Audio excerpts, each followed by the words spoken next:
ولنبلونكم بشيء من الخوف والجوع ونقص من الأموال والأنفس والثمرات. كل هذه الابتلاءات اجتمعت اليوم في غزة. الخوف من القصف الجنوني الذي لا يرحم، إيش هذا؟ والجوع الذي وصل إلى حد أن خرج بعضهم يبحث عن كسرة خبز وأن يضع السكر في ماء البحر ليقلل من ملوحته. ونقصان الأنفس فلا تمر ساعة إلا ويعلن فيها عن مجزرة يسجل فيها عدد من الشهداء والجرحى، لكن الله محى ألم الابتلاء فقال: وبشر الصابرين. وبشر الصابرين.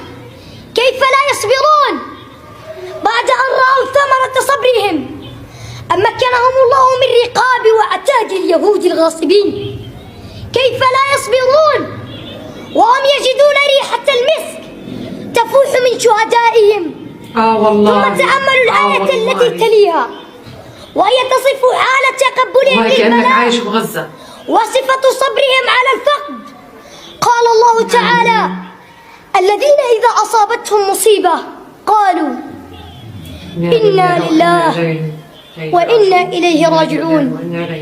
يخرج الرجل ولده برأس مشقوق ويد مقطوعة ودم نازف، ثم يرفعه ويقول: الحمد لله، الحمد لله.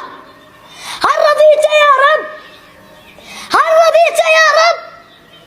خذ منا ما شئت حتى ترضى يا الله. خذ منا ما شئت حتى ترضى يا الله. ولذلك ختم هذه الآيات بالجزاء العاجل: أولئك عليهم صلوات من ربهم ورحمة وأولئك هم المهتدون.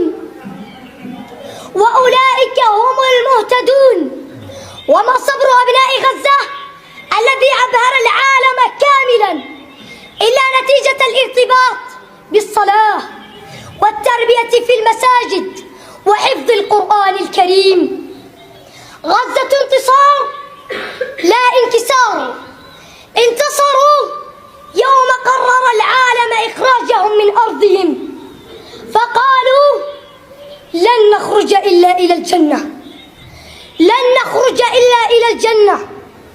وها هم بالآلاف يرتقون إلى السماء